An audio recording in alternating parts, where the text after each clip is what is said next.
쿠키뉴스 지영희 기자와 함께합니다. 주 기자의 시시각각 시작하겠습니다. 오늘도 지 기자 나와 있습니다. 안녕하세요. 네, 안녕하세요. 쿠키뉴스 지영희 기자입니다. 네, 오늘은 어떤 주제 준비되어 있습니까? 네, 일본 원전 폭발 사고가 일어난 지 8년이 됐습니다. 그 사이 2020 도쿄올림픽은 내년으로 다가왔는데요. 아베 총리는 그동안 재염과 복구 작업을 통해서 후쿠시마 지역이 정상적으로 복구됐다며 도쿄올림픽도 안전하다는 주장을 내세우고 있지만 우리 정부와 국민들이 의구심을 품게 만드는 조사 결과들이 연이어 발표되고 있습니다. 그래서 오늘은 관련 내용을 자세히 살펴보겠습니다. 네, 지난 2011년 이 후쿠시마 원전 사고 이후 꾸준히 제기되어 오던 방사능 오염 문제가 2020년 도쿄 올림픽을 앞두고 더욱 거세지고 있는데요. 좀 관련해서 살펴보겠습니다. 최근에 일본에서는 후쿠시마가 정상화됐다면서 크게 선전을 하고 있다고요? 네, 그렇습니다. 방사능 유출 사고를 초래한 2011년 일본 후쿠시마 원전 사고와 관련해서 최근 해수욕장 개장, 안전한 먹거리 홍보 등을 통해서 후쿠시마 부흥 서전을 하고 있는데요. 다시 개장한 해수욕장에는 아빠와 딸이 해변을 걸으면서 여유를 즐기는 모습이 방송으로 공개되기도 했고요. 2020년 도쿄올림픽을 앞두고 방사능 없는 후쿠시마, 안전한 일본 등을 알리기 위한 것으로 풀이되고 있습니다. 네, 그러니까 후쿠시마 원전 사고 이후에 폐쇄됐던 해수욕장이 8년 만에 다시 개장이 됐다는 거죠? 네, 맞습니다. 영업을 재개한 곳은 후쿠시마현 소마시에 위치한 히라가마 오바마 해수욕장과 미야기현에 위치한 해수욕장 두 곳인데요. 소마시는 2016년 이후 실시한 수질 검사에서 검출된 방사성 물질이 국가 기준치 이하였지만 해수욕장 이용객들을 위한 시설 마련 등에 시간이 걸렸다고 설명했습니다. 그 먹을거리에 대한 선전도 계속해서 나오던데요. 그 부분 역시 안심하라고 지금 광고를 하고 있는 겁니까? 네, 후쿠시마는 먹을거리 없이 문제 없다는 입장입니다. 현재 후쿠시마산 쌀은 편의점, 호텔 조식 등으로 유통이 되고 있는데요. 그 쌀은 2020 도쿄올림픽 선수단 식단에도 올라갈 예정입니다. 네, 후쿠시마에서 생산된 쌀을 올림픽에 출전하는 선수들에게 먹인다고요? 네, 도쿄올림픽 조직위원회는 후쿠시마산 농산물 안전성을 세계에 알리겠다며 2020 도쿄올림픽 선수단의 식사에도 이 농산물을 제공할 계획임을 밝혔습니다. 네, 사실 그 부분의 논란도 이어지고 있는데요. 이건 잠시 후에 좀 자세히 살펴보기로 하고요. 일단은 현재 일본의 방사능 오염 정도부터 보도록 하겠습니다. 원전 사고 이후에 8년이 지났는데요. 현재는 어느 정도 수준입니까? 네, 시민들의 자발적 방사능 감시 모임인 다라치네가 공개한 최근 자료를 보면 일부 식품에서 방사성 물질인 세슘이 검출되고 있습니다. 특히 죽순의 경우 지난 6월 조사에서 식품 안전 기준치를 넘는 168 베크렐이 측정되기도 했고요. 흙이나 먼지에서도 다량의 세슘이 검출되었는데요. 지난 4월 후쿠시마현 후비타군 내 특정 지역 토양에서는 25,430 베크렐의 세슘이 검출됐고 지난달 솔방울과 환풍기 청소 시트에서도 각각 6,606 베크렐, 39,120 베크렐의 세슘이 측정됐습니다. 네, 어렵네요. 사실 수치만 가지고서는 그게 어느 정도 수준인지 혹은 어느 정도 위험한 건지 잘 모르잖아요. 네, 그렇죠. 그래서 국민일보는 해당 수치에 대한 안전성 문제에 대해서 국내외 전문가들에게 자문을 구했는데요. 방사능 전문가들 사이에서는 미량이라도 검출된다면 위험하다는 의견과 과도하게 걱정할 수준은 아니라는 의견이 공존했습니다. 다만 어떤 전문가도 위험이 모두 사라진 것으로 봐도 좋다고 단언하지는 못했습니다. 특히 일본 안팎의 많은 환경시민단체는 2020 도쿄올림픽이 후쿠시마 방사능 오염 이슈를 덮는 수단으로 악용될까 봐 우려하는 모습을 보였습니다. 네, 의견이 분분하군요. 위험하다는 입장도 있고 과도한 걱정은 하지 않아도 된다라는 입장도 있고요. 자, 그렇다면 양측 입장을 다 보고 가도록 하겠습니다. 일단은 우려가 심한 경우부터 좀 볼까요?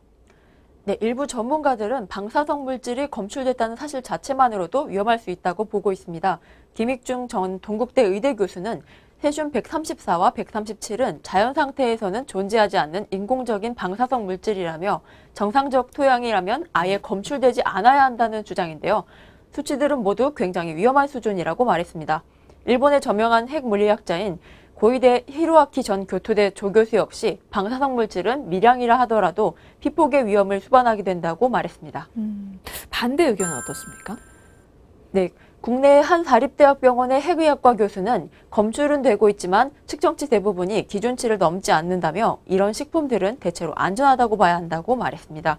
특히 한국과 일본의 식품 방사능 허용 기준치는 국제 기준치의 10분의 1 수준으로 매우 낮기 때문에 기준치를 조금 넘는 식품을 섭취했다고 당장 치명적인 수준은 아니라는 겁니다. 네. 그러니까 검출은 됐지만 치명적이진 않다라는 의견인데, 뭐 살펴본 것처럼 방사능 위험 여부를 두고 의견이 분분합니다. 자, 그렇다면 이제 올림픽 얘기를 좀 해볼까요? 지금 올림픽이 열리는 도쿄와 후쿠시마는 그렇게 가깝지 않은 것으로 알고 있는데 거리가 얼마나 떨어져 있습니까? 네, 도쿄는 후쿠시마와 약 200km 정도 떨어져 있습니다. 그다지 먼 거리가 아니기 때문에 도쿄도 지역에 따라서 방사성 물질이 검출된 적이 있습니다. 네, 도쿄에서도 검출된 적이 있나요? 그건 어떻게 된 일이죠? 네, 후쿠시마에서 도쿄로 부는 국지풍을 타고 날아왔다는 보도가 있었고요. 또 방사능 구름이 움직이다가 비가 되어서 떨어지면서 도쿄 등 타 지역까지 왔다는 내용도 있었습니다. 결국 방사성 물질은 일본 전역에 확산되어 있을 것으로 추정하고 있습니다. 네, 그러니까 바람이나 구름 등을 통해서도 퍼질 수가 있는 거군요. 자, 그리고 앞서서 얘기한 것처럼 가장 문제는 지금 당장 내년에 열릴 올림픽인데요.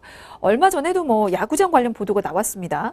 도쿄 올림픽 야구 경기가 열릴 예정이 야구장이 위험하다고요? 네, 탈핵 법률가 모임의 대표 김영희 변호사가 일본 후쿠시마 주민들을 만나서 인터뷰한 내용을 공개했는데요. 김 변호사가 공개한 주민들의 전원을 종합하면 후쿠시마 지역의 방사성 수치는 일본 정부가 사실상 조작한 것이며 도쿄올림픽 야구 경기가 열리는 아즈마 구장의 경우에는 피폭 가능성이 매우 높은 지역이라고 합니다. 네, 올림픽이 열릴 야구장 역시 피복 가능성이 높네요. 자, 그렇다면 인터뷰 내용도 좀 볼까요? 후쿠시마 지역 주민들을 만났다고요? 네, 김 변호사는 한 라디오 방송에 출연해서 후쿠시마 주민들을 만나 인터뷰한 사실을 밝혔는데요. 이번에 만난 주민들은 2011년 동일본 대지진 당시 피난 명령이 내려지자 많은 후쿠시마시, 그러니까 후쿠시마 원전에서 60에서 70km 떨어진 곳의 거주자들이었습니다. 당시 피난 명령은 없었지만 피폭 증상이 나타나 피난을 한 주민들이 굉장히 많았다고 합니다. 당시에 어떤 증상이 나타났다는 거죠? 네, 후쿠시마에서 자발적으로 피난한 사람들의 경우 설사를 매일 한다 또는 몸의 팔이나 다리에 멍이나 반점이 나타났다 또는 이빨이 흔들리거나 빠졌다는 증상을 전했고요. 또 아이들이 코피를 대량으로 흘려서 어떤 아이는 응급차에 실려갈 정도로 코피를 많이 흘릴 정도였다고 합니다. 그러니까 피난 명령이 떨어지지 않은 곳이기 때문에 안전하다라고 믿었을 텐데 피복 증상이 나타난 거네요. 근데 좀 이상합니다. 이게 일본 정부는 방사선 측정 수치를 내놓고 있고 지금 안전하다고 주장을 하고 있잖아요. 네, 현지 주민들의 말에 따르면 측정하는 방식이 모든 곳을 다 하는 게 아니고 공공기관 등 근처만 하는데 그나마도 그 주변을 다 청소를 하고 한다고 합니다. 원래는 낮은 곳에서 해야 하는데 높은 곳에서 측정하고 특히 토양 오염을 반드시 측정해야 하는데 토양 오염은 전혀 측정을 하지 않고 있으며 심지어는 측정기 밑에 철판이 깔려 있기 때문에 수치가 굉장히 낮을 수밖에 없다고 주장했습니다. 약간의 편법을 좀 쓰는 것 같은데 그러면 원전 사고 후에 시간이 사실은 꽤 많이 흘렀는데도 그래도 아직까지도 후쿠시마 지역은 위험할 수 있다는 거군요. 네, 그렇습니다. 세슘은 300년이 지나면 자연 방사능 수준으로 돌아오는 것으로 알려져 있는데요. 지금은 사고가 난 지 8년밖에 안 지난 상태이기 때문에 위험하다고 볼 수 있습니다. 네, 뭐 우리가 방사능 물질이 얼마나 위험한지 잘 알고 있죠. 그래서 더욱더 우려가 좀 큰 것 같은데요. 2020년 도쿄 올림픽 야구 및 소프트볼 경기장으로 사용될 이 후쿠시마의 아즈마 경기장과 관련해서도 어떤 이야기가 좀 나오고 있는 것 같은데 좀 들어볼까요? 네, 아즈마 경기장에 있는 곳이 바로 옆에 사쿠라 마을과 오오무라라는 마을이 있고 그 옆에 아즈마산이 있는데요. 그 산에 방사능 구름이 집중적으로 머물렀던 곳이라는 주장이 있습니다. 그래서 안전보장에서 가장 중요한 것은 후쿠시마에서 경기를 하지 않는 것이라는 주장입니다. 네, 뭐 당장 경기가 내년에 있을 예정인데요. 뭔가 확실한 조사가 이루어져서 안전이 좀 확보돼야 되지 않을까 싶습니다. 자, 그리고 식재료에 대한 불안도 있는데요. 앞서 얘기를 한 것처럼 일본 정부가 이 내년 도쿄올림픽 참가 선수단에 후쿠시마산 음식물을 제공할 예정이죠. 네, 그렇습니다. 도쿄올림픽 조직위원회는 엄중한 안전기준을 통과한 식품을 제공할 예정이어서 문제가 없다고 밝혔는데요.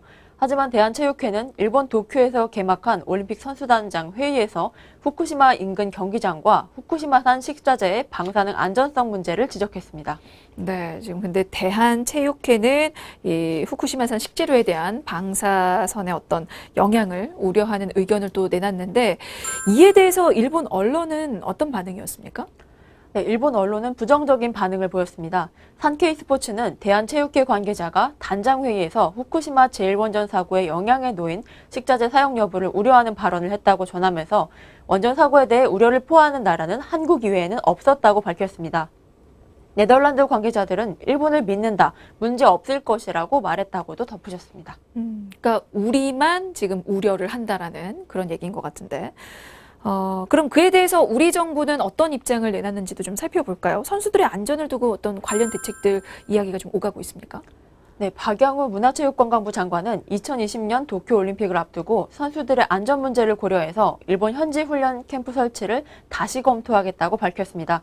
안전 문제는 그 어떤 곳과도 비교할 수 없고 양보할 수 없다며 우리 선수들의 안전 확보는 물론 도쿄올림픽 자체가 안전올림픽이 되도록 IOC나 세계 다른 관계자들과 같이 얘기해서 그런 방향으로 대응해 나가겠다고 강조했습니다. 네. 사실 선수들은 좀 미리 현지 훈련을 위해서 떠나야 하기 때문에 좀 보다 빨리 대처를 해야 할 것 같은데요. 아예 캠프 자체를 취소할 수도 있는 겁니까? 네, 그래야 한다는 의견도 있습니다. 더불어민주당 신동근 의원은 사전 현지 훈련 캠프는 시차 적응과 현지 적응, 컨디션 조절을 통해서 경기력을 향상하려 하는 것인데 일본은 우리와 시차가 1분도 없고 인근에 있다며 안전하지 않다면 굳이 훈련 캠프를 운영할 필요가 없다고 지적했습니다. 네, 땀 흘려서 열심히 준비하는 우리 선수들의 기회를 또 빼앗을 수는 없는 노릇이니까요. 좀 안전 문제를 확실하게 좀 해결해야 될 것 같습니다. 자, 그럼 구체적으로 뭐 어떻게 조치를 해야 하는지 그 부분에 대한 의견도 나왔습니까?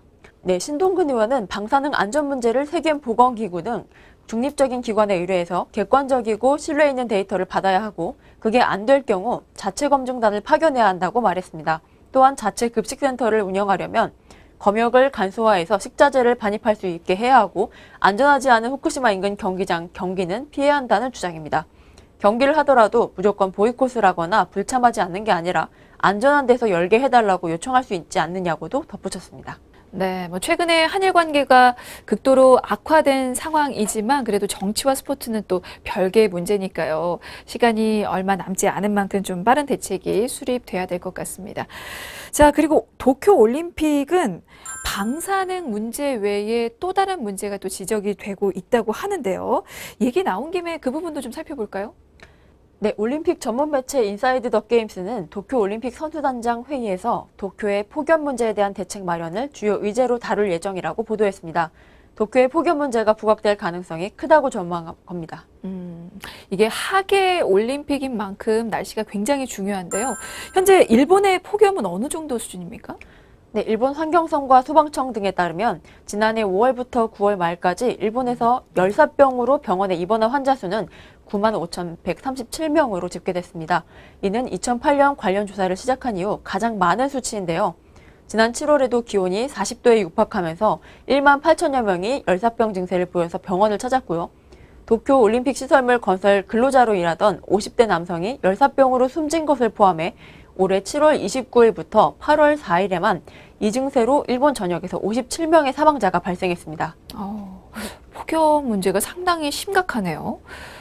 그렇다면 내년에 대회가 열리는 이맘때도 일본 전역이 무더위로 펄펄 끓을 가능성이 굉장히 크다는 얘기인데 뭔가 대책이 필요할 것 같은데요. 네, 다급해진 도쿄올림픽 조직위는 대책 마련에 고심하고 있는 모습입니다. 우선 폭염에 익숙지 않은 해외 관중을 고려해서 경기장에 개인 생수를 반입할 수 있도록 허용하는 방안을 검토하고 있는데요. 올림픽에서는 액체 폭발물이나 식중독 등 안전사고를 우려해서 음료 반입을 금지하고 있는데 경기장에 입장한 관중은 지정된 매점에서 국제올림픽위원회가 승인한 공식 후원사의 음료만 구입할 수 있는데요. 그 규정을 없애겠다는 겁니다. 그러면 경기장 내 개인 생수 반입 허용, 요것뿐입니까? 아니면 다른 방안이 더 있습니까? 네, 마라톤과 경보 등 야외에서 오랜 시간 경기를 하는 종목은 코스 주변 건물에서 에어컨을 가동하고 관중이 출입할 수 있도록 협조를 요청할 방침입니다. 또 마라톤 코스에 특수 열 차단제를 사용하고 경보와 마라톤 출발 시간을 각각 오전 5시 30분과 6시로 앞당길 예정입니다. 네, 알겠습니다. 뭔가 부흥과 재건을 대내외적으로 좀 과시하려는 일본 정부의 바람과는 달리 도쿄올림픽을 향한 우려스러운 시선이 이어지고 있는데요. 좀 보다 확실하고 제대로 된 빠른 대책 마련이 시급해 보입니다. 자, 주 기자의 시시각각 오늘은 여기서 마무리 짓겠습니다. 지금까지 국회뉴스 지영애 기자였습니다. 고맙습니다. 감사합니다.